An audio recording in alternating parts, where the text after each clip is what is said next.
What's up, BookTube? Back with a weekly update, and this is going to be my welcome to August video. I did not get to say a farewell to July because I've been sick.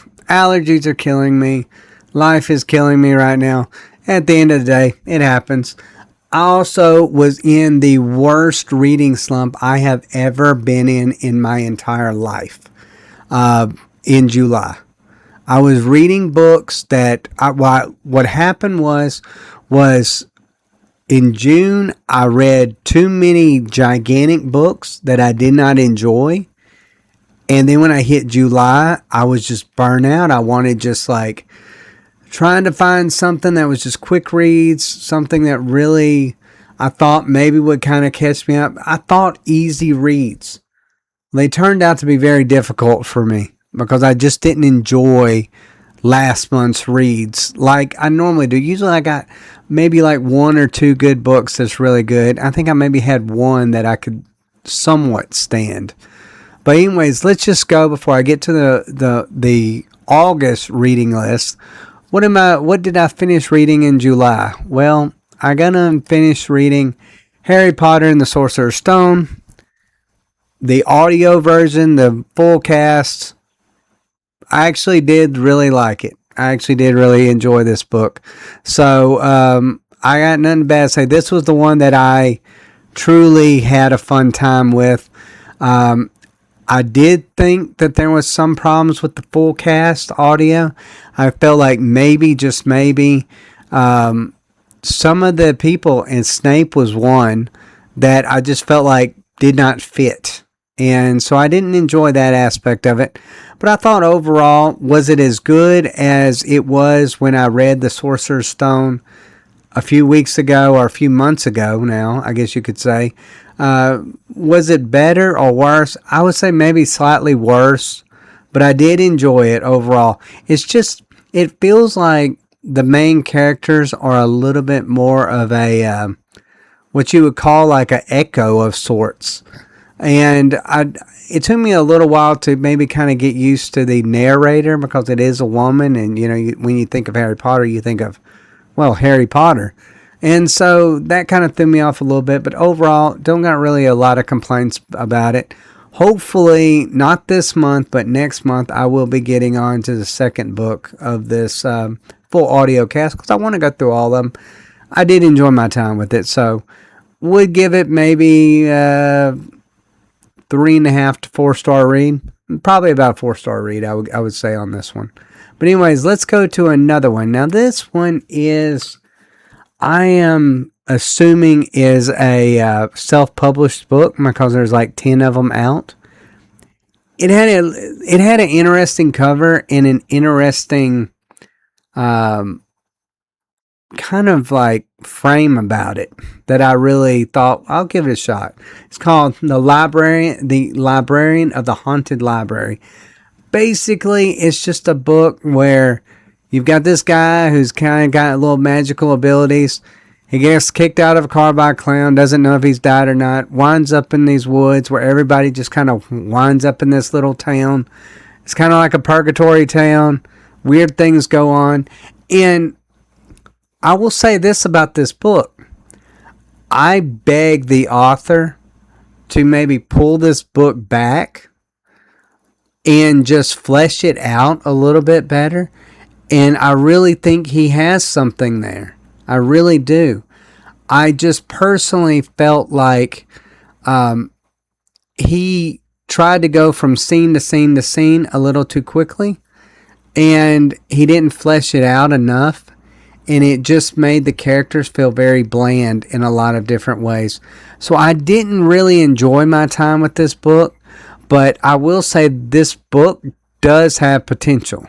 So if it's a book y'all are interested in, give it a shot. I would personally give it like a 2.5 out of 3. The way it currently reads for me right now. But I guarantee you, if he pulled this back off the shelf and actually fleshed out the characters, made it a little bit longer, added a little bit of things to the town, maybe did some cool things with the jokes a little bit, this could have been something really fun and really intriguing, and maybe even a series I could actually find myself getting into. But as of right now, The Librarian of the Haunted Library, I'm sorry, Brian Yansky, I'm going to have to give it a 2.5 out of 3. Alright, so now for a book that I just assumed would be a slam dunk. The Hitchhiker's Guide to the Galaxy. I thought this was going to be really fun. I've seen the movie, or one of the movies. I don't know if there's more than one movie. I'll be honest, I haven't really kept up with that. But I thought this was going to be really fun and enjoyable, and I was going to really get to, have this really cool, fun space adventure. And all I got was like weird lore and strange areas, characters that really weren't fleshed out, and most of the jokes I just didn't land for me. Now this is some people's favorite series. I will try to go to the second book, but it's not going to be anytime soon. I just did not enjoy my time with it. I felt like it had too many chapters that was just lore dump that really didn't add value to the story too often. And I just kind of felt like the main characters were just really bland. Oh my goodness, were they bland. Like, I can't even tell you their names. That's how bland they were. Half the time, I'm just like, just let me get through this reading so I can get on to something that's more interesting. Like I said, I only had that Harry Potter book that I truly enjoyed. These other ones just, they weren't working for me at all, and I just struggled so mightily with this, and it just killed me because I wanted to enjoy this so much. I've heard so many things. It almost kind of reminds me of Piranesi to a certain extent. I went into Piranesi thinking this is going to book that's really going to captivate me, and I just found that it was a dread to read. And so Douglas Adams' The Hitchhiker's Guide to the Galaxy was a very forgettable read. It was one that I will get back to this series simply because it's popular, but it's not one that I'm looking forward to. And it's not really one that I have a lot of high hopes on this one as of right now. But all right, let's get on to the August reads. And I am reading, I guess, I don't know if this is another self-published book, but it's a lot better of a self-published book than the Librarian one. This one is it's by Fred Gracely, Misfits Magic, The Last Halloween. The book is like an upper middle grade book. It's fun. It's a fun book. It's got an interesting concept to it. I would say about 65 to 70% way through it as of right now. I think there's 3 books in this series. I would recommend checking this out unless this just got an awful ending to it. I will be continuing on with this series. My only gigantic complaint about it is I feel like it hit a climax kind of in the middle without really explaining a lot, a little too quickly. Maybe if it would have been at just maybe a little bit further out into it and maybe kind of flesh some things out a little bit more, I would have been like, this is an amazing series. So far, I'm enjoying my time with this. It's not a hard read. I'm taking it chapter by chapter. I'm enjoying it, enjoying the characters, really trying to learn the world really well, because this is a world that I will be going and probably doing another 2 books over, reviews over. So, it's a fun read. I would recommend checking this out. You can find this on Amazon Kindle. I don't remember if this is one of the free books or not on it. If you've got the Prime subscription or whatever that's called. But if it is, or if you can just get it for a few bucks, I'm telling you, worth the read, worth the time. If you enjoy upper middle grade, which I kind of do, that's where I'm an author at. So I try to stay up to date when it comes to upper middle grade, especially when it comes like Halloween and haunted stuff, because that's kind of more of my forte in my writing experience. So try to keep up with it. But overall, interesting main character. The villain isn't very strong, like isn't very strong in my mind. I feel like that could have been done a little bit more. But as far as the protagonist and his friends is concerned, fun concept. Really look forward to finishing this book. Like I said, I should be finishing this book. I would say probably by next week I should have this book probably finished. And hey, I will be moving probably right on to the second one. I mean, that's how I'm personally feeling with Misfits Magic right now. I'm digging it. Like I think it's a great book. Like I said, I don't know if this is self-published or if this is. I think it's self-published, but it does not read self-published. Let's put it that way. It reads like a book that you would just get out of a library. This reads very similar to Harry Potter in that regard. It's very well made. Fred Gracely, he seems like he knows what he's doing as an author. So all power to him on that one. Now for a book that, in a series that, oh my goodness, I have so many bad things to say about for something that I want to love so much. What can I say about Empire of the Dawn? I'm about 40% of the way through with it. I think I'm over 300 pages. This book started off so well. I enjoyed Gabriel's point of view. I was enjoying the story. And then we get to Celine's point of view. And about 150 pages into it. And it just falls off so hard that even reading 15 pages a day, I literally have to break it up like 3 to 5 pages at a time. Because I'm like, my brain just won't comprehend reading more. I haven't found a spot where I'm just like, I have to keep reading to find out what happens next. I haven't found that. I just have got to the point where I feel like Celine should have an interesting story and like kind of does to a point, but she gets caught up in this Dior storyline. And Dior is such a boring, really just awful character. Terribly made character. I don't care what anybody says about this. She is an awful character. Once she falls in love with a woman that she barely even knows, that she put dresses on her for like a week, and like now would die for that person.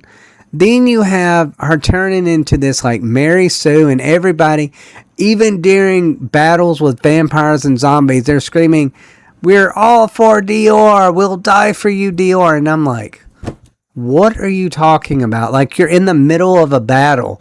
Why are you screaming to say how great she is? And why is Celine stopping what she's doing to sit there and admire Dior in the battle? Like, that just makes no sense to me whatsoever. And I'm like, this could be so amazing if you would just let it, Jay Kristoff. If you would have just let it be. You have a fabulous world. You have interesting characters. But man, why did you go to this Dior storyline? Gabriel is your bread and butter. Stick with Gabriel. You didn't need Celine. You didn't need her storyline. I mean, I guess to a certain extent, I understand he had to break up the characters a little bit to really progress the story, but oh Lord, it's just so boring without Gabriel. I mean, I enjoy the guy who's writing the story, the Jock or whatever his name is. I enjoy his character. He's fun. I enjoy Gabriel, but I cannot stand anything that has to do with Dior's storyline at this stage. She has lost me, and I don't think she'll ever get me back. This storyline has just turned into a Mary Sue to the extreme. I hate stories that are that way. Make women characters great again is the way I feel towards that. Like, do something like the Bloodsworn trilogy. Do John Gwynne with Orca. Like, make that character. But no, what do? You just make it where that they go through life, they just get a bunch of powers, they get really popular for no reason, everyone loves them, no one hates them. Their character changes. Diora's character changed from the first book to the third book drastically. She's not even the same character anymore. And it's just, she becomes so beloved that it's sickening to the point. And I'm just like, oh, I hate this world now.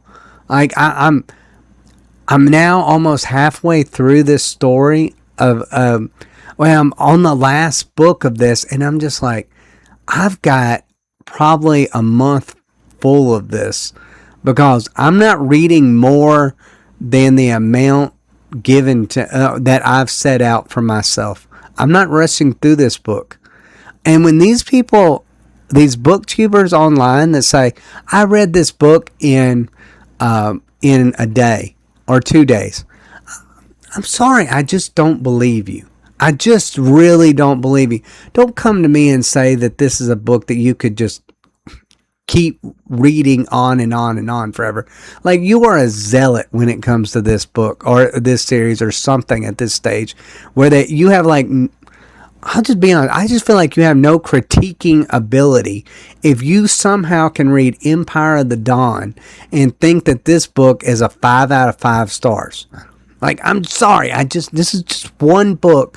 And I felt like that way with the previous one. I'm like, why is there no negative reviews over this? Like, why is everything 5 out of 5, 5 out of 5, 5 out of 5? I just don't believe you. I don't take you booktubers seriously when you do this nonsense. Like, I really don't. I get it. You love Jay Kristoff. He gives y'all's time. He gives y'all, he's y'all's bread and butter in a lot of different ways to big name booktubers. But come on, guys. Like, you're lying to people. You're lying. This is not a 5-star read. This would never be a 5-star read. This, as far as it's going, is even worse than the one before, which I didn't even think was possible, and I'm so devastated by that. And I'm still waiting for that horrible ending that everybody talks about, even though they still give it a 5-star read. So I'm just like, oh my goodness, I haven't got to the worst part of it yet. What am I going to do? Just feel like I've got a wasted month full of this, and it just, I don't know, it kind of pisses me off a little bit to an extent, because it has so much potential. Jay Kristoff just had to do modern junk, and I feel like the man wants to write a YA sex novel more than he wants to write an actual vampire thriller. Like, he's wanting 50 Shades of Grey, vampire, Twilight, mix it all into, and then boom, he's got a story. That's the book he really truly wants to write. He don't want to write a book that is gory and hard like the first one was. Like, it was brutal. It had its moments. Like, I got tired of, like, the stupid things that they would say in the dialogues, but that was really my only complaint with the first book. The second and third one, it just feels like a really bad YA book. That's just all I'll say on it.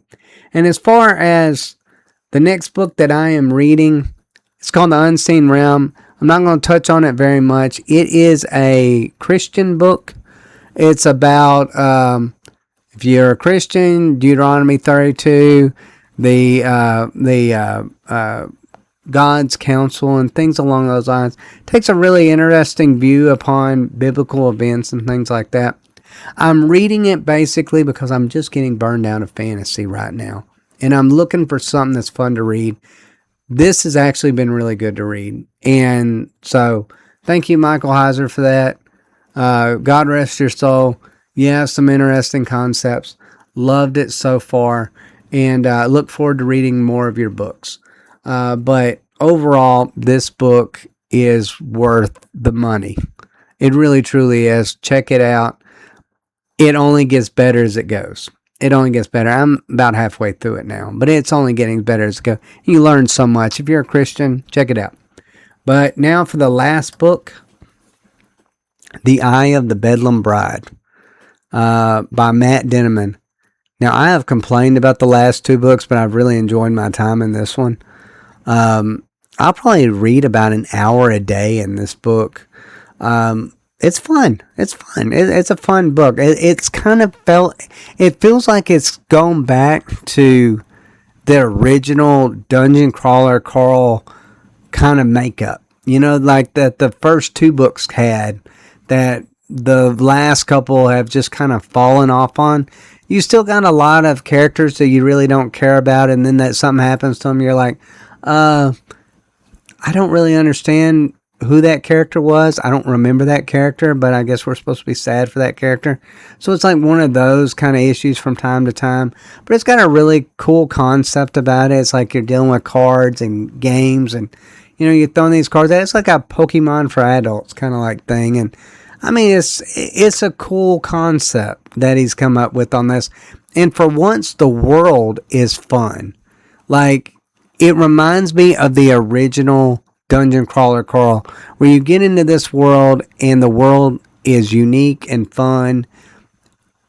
And I've loved it. I'm glad he's finally gone back to his roots about what made this series great. I've been looking forward to finishing this book. I think I'm about, 20% from being done with this book. I love it. I truly do. I love it. I enjoy my reads with it.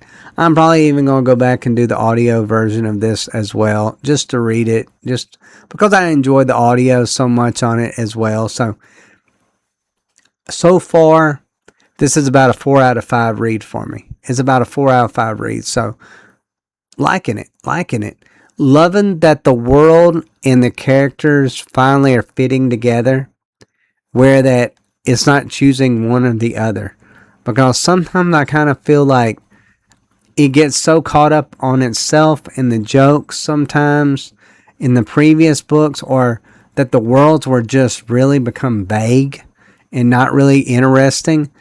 This world feels different. This world feels unique. It feels like the characters are very strong.